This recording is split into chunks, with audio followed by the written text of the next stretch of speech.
All right, good evening, everyone. So for this presentation, I want to talk about the book The Singing Snake by Stefan Czernicki and Timothy Rhodes. This is a book that would be used probably in an elementary or kindergarten setting, and I chose this book for a lesson for third graders, although you could use it for students a little bit older or a little bit younger. Anywhere from preschool through fifth grade would probably be a good age range for this book. So I chose this book to use as an opener for a week-long unit on Australian Aboriginal folk music. This book talks about the introduction or the invention of the didgeridoo, which is a traditional Australian instrument. So there are three main reasons why I chose to use this book as an introduction to this unit on folk music. First of all, obviously, as I've already talked about, to introduce students to a unit on Aboriginal music. So this book provides a fun introduction to one of the biggest instruments that the Australian tribes people use, that is the didgeridoo. And it also has lots of pictures that illustrate, and you'll see some of them in a moment, that illustrate Australian folk art. It talks about some of the different animals that live in that area. So it provides a good introduction to the overall culture that we're going to be studying that has created this music. And it's a fun story, and all kids love hearing a fun story. Secondly, it helps remind students of good singing habits, and this is something that I can refer back to even after we've finished the unit and we've moved on to other things. The book talks about how the snake sang with a scratchy voice and how the lark sang with a light, high, floaty voice. And so even after we've gone past this unit, this book helps remind students that they want to sing with a nice, high, lark-like voice instead of a deep, scratchy, uncomfortable voice like the snake. So this helps us remember, is an easy way to remember good singing technique versus bad singing technique. And this can carry on for several years if I continue to have the same students in my music classroom. Lastly, this book teaches a few important character traits of honesty and integrity. The snake tries to win the singing competition dishonestly, and as we see, he's punished for his dishonesty. So it reminds students that when we're dishonest and when we don't do things with integrity, there are consequences. We don't want our students to be snakes. So this book gives a good reminder of just some basic character traits and qualities that we want our students to develop. So I'm going to go ahead and read you this lovely little children's book.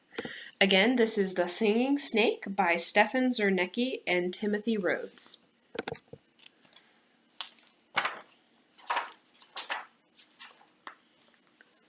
Long ago, on a great island in the middle of the ocean, there lived a collection of creatures found nowhere else in the world.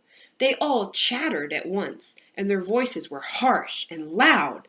The island was the noisiest place you could imagine. Tired of the raucous sounds, Old Man said he would make a musical instrument in honor of the creature who developed the most beautiful singing voice. All day and all night the animals and birds sang and sang, each trying to sing louder than the other in order to be noticed by Old Man. The voices were more musical, but the sound of so many different animals singing at the same time made such a din that no one could sleep. "Enough," said Old Man one day. "We will all gather together, have a proper contest, and settle this once and for all. I need some sleep." A large, colorful snake listened to Old Man and thought about his chances. He wanted to win the contest, but he knew that he had only an average singing voice. It would never be judged the best. He listened carefully to the other contestants. "Lark has the most beautiful voice," Snake finally decided. Day after day, Snake hid in the grass beneath the trees and listened to Lark sing. At night, he went off by himself to practice. But no matter how hard he tried to imitate Lark's voice, the only result was a sore throat. After a while, Snake knew that he would never win the contest. He became very jealous of Lark's voice. One day, Lark flew down from a tree near Snake and began to hop about on the ground, pecking at insects. Snake noticed how very small Lark was. He was getting an idea. If I swallowed Lark whole and was careful not to harm her, and held her just at the back of my throat, then I'm sure I could borrow her voice for the song festival. Once Snake had made up his mind, he quickly swallowed Lark. She began to sing in protest, but her song appeared to be coming from Snake. This will work perfectly, thought Snake. He hastened off to the festival. Whenever he encountered another animal along the way, Snake would smile, taking care that his teeth blocked Lark's escape. When Snake smiled, the light shone through his teeth, and Lark began to sing. Everyone thought that Snake was singing, and they marveled at his magnificent voice. "Your voice is certainly much improved from last year," said Platypus. "Snake has obviously been taking singing lessons," remarked Lyrebird, somewhat peevishly. "I wish I had a voice as enchanting as Snake's," whined Dingo. Snake smiled serenely and continued on his way. As he approached the festival, he met more and more creatures. They all expressed amazement at his brilliant voice. Even the other birds were filled with wonder when Snake sang. "It's almost as if Snake were a bird," said Emu admiringly. "Such a sorrowful and anguished song," added Cockatoo. "It makes me want to cry." The song festival was ready to begin. When all the participants were assigned places on the program for the contest, Snake didn't wait his turn. He squeezed his way between blue-tongued lizard and long-necked tortoise to the front of the line. Then he reared himself up, held his head in the air, and smiled. The sunlight struck Lark, and she began to sing. Her song was so sad and beautiful that every animal was soon in tears. Even crocodiles' tears were real. The other contestants agreed that Snake's song was so fine and his voice so perfect that he should win the contest. Red spiny lizard, echidna, honey ant, frilled lizard, kookaburra, pelican, frog, wallaby, lorikeet, kangaroo, and the others did not even bother to compete. Old Man agreed and named Snake the winner of the contest. "I will go now," he said, "and make my musical instrument in Snake's shape." After Old Man had gone, the animals gathered around Snake. "Please, Snake, sing us an encore," they begged. Snake smiled again. But this time, instead of singing, Lark began to scratch at Snake's throat with her little feet. Scratch, scratch, scratch, scratch, scratch, scratch. Snake's cheek bulged out as he tried not to cough. His eyes bulged too. A faint sound, like a hiss, came from his mouth. Lark continued to scratch with her little feet. Scratch, scratch, scratch, scratch, scratch, scratch. Finally, Snake could stand it no longer. With a loud hack, he coughed, and his mouth opened wide. Lark quickly flew to the safety of a tree branch and began to sing a glorious song of freedom. All the creatures were so delighted with Lark's song that they were distracted for a moment. Snake quickly hid in another tree, pretending he was a branch. When Lark's song was finished, the creatures noticed that Snake had disappeared. They were very angry. "He cheated us," they said. "He was horrible to Lark." "We should never speak to him again," said Koala. "Nor trust him," said Flying Squirrel. When all the animals had gone, Snake came down from the tree. Just as he reached the ground, Old Man returned with his instrument. "It looks like you, Snake," Old Man said, showing Snake the great horn that he had made. "The sound isn't as sweet as your singing, but I like it, and it will go well with your voice." Old Man blew into the strange instrument.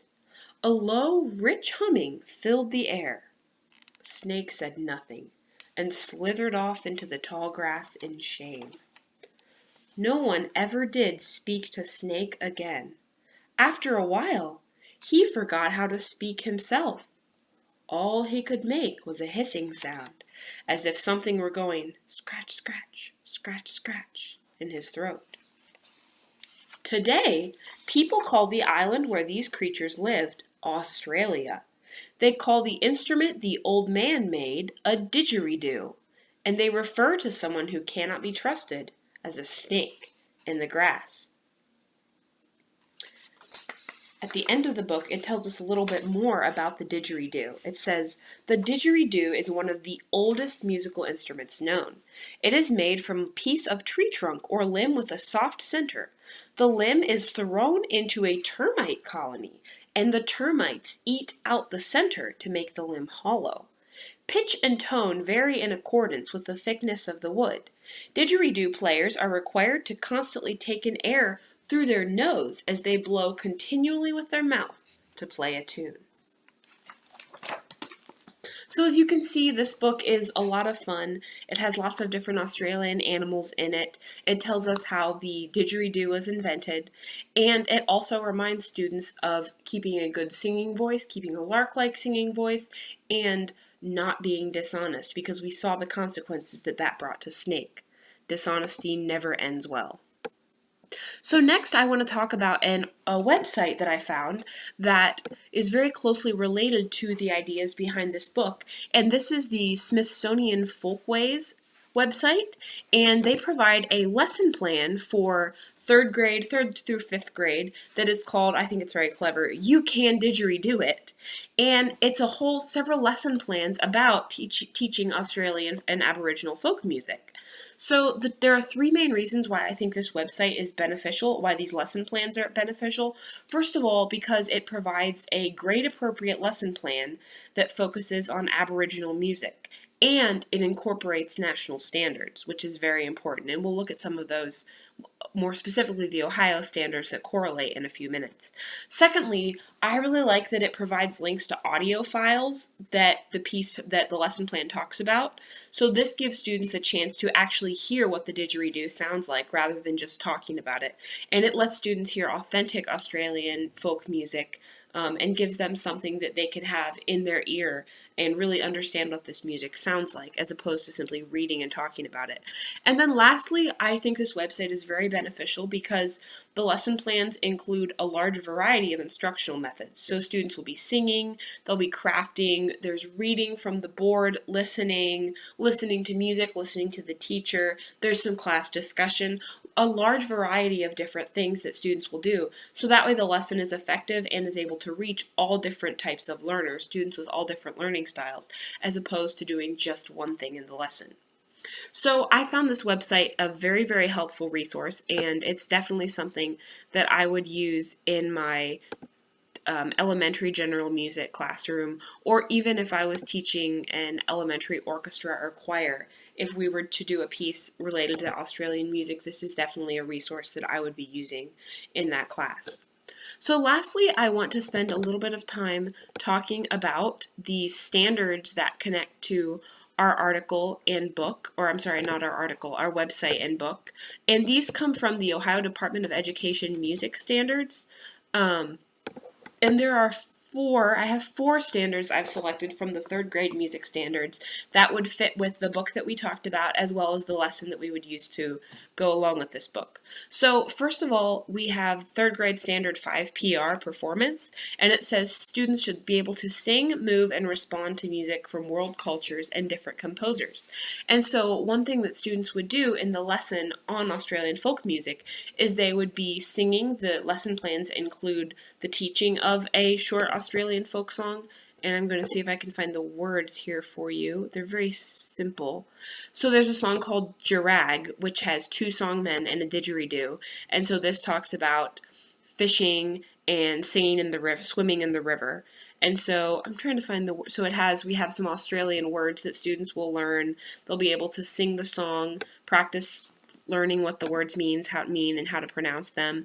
And they'll also have the chance to move around the room as they listen to this music. There's a few more different songs that are presented in this, but that's just the first one that came to my mind. And so they'll be able to sing, move, and respond to this music from other cultures and folk composers. The second standard that we've incorporated into this lesson is identifying elements of music using developmentally appropriate vocabulary. So the book talks about this a little bit. There are a few of these words incorporated into the book. When Old Man Makes the Didgeridoo, it talks about how the sound is low and rich. And those are words that we can use to describe timbres of instruments or tone quality of music. So there's a couple of those in the book, and then as students will be listening to the sounds of the didgeridoo and the sounds of Australian singers, they will also be asked to describe, what does this sound like? How can you describe this? Is it low or high? Is it a loud or a soft sound? Does it sound like you're blowing, like it's using air? Does it sound like something's being hit? Does it sound like you're plucking a string? So using that third grade appropriate music vocabulary to help the students think about what they're hearing, what we've been reading about, is a second, third grade standard that Ohio definitely finds important to incorporate into the classroom. Our third standard, third grade 2RE, or reflecting, notice and describe what students hear in selected pieces of music and compare their responses to those of others. And this ties in with the standard that we've just talked about, using elements of music and age-appropriate musical vocabulary. So as students are listening to folk music, and as we're talking about it, they're going to hear what they're going to point out what they're hearing. Is there lots of clapping? Some of these songs are only accompanied by clapping. Is there one person singing, or is there multiple people singing? How does this sound like the music that we listen to? How is it different? How is it the same? So students will have a chance, we'll talk about this together, they'll share some of it with the class, and compare what they're hearing to what their friends are hearing, to what I as the teacher are hearing. Then the final standard that we're using in this lesson, that this lesson and this website and the book supports, third grade standard 3PR performance, using the head voice to produce a light, clear sound while maintaining appropriate posture. And so as we've already talked about, this book helps remind students of how to have a good singing voice, how to have that light, lark-like head voice, as our standard says, instead of a deep, in the back of the throat, which the book talks about, a snake-like voice. So that's something else that we'll be reminding students of, and that as students are singing these new folk songs that they're learning, they're going to be reminded, sing like Lark does. Sing with your light head voice, ah, as opposed to singing like a snake, which is our natural tendency. We want to pull back and sing in the back of our throat, oh, da, da, da, and we don't want students to do that. So this lesson, this whole unit will emphasize to students that they need to sing in the proper head voice. That's a much healthier singing technique, and it brings much, much better sound out of them with that light, clear sound, that lark-like tone, as opposed to singing like a snake. So hopefully this gives you a little bit of an overview about how the singing snake can be used in a third grade lesson on Aboriginal folk music. We have several Ohio standards incorporated. The Smithsonian Folkways website, which I've provided the link to that in the Word document that I've submitted along with this video, is also very helpful, and this book provides several important things that students need to be learning: how to sing properly, reminding them to be honest, and also giving them an introduction to Australian culture and Australian folk music and instruments. Thank you so much.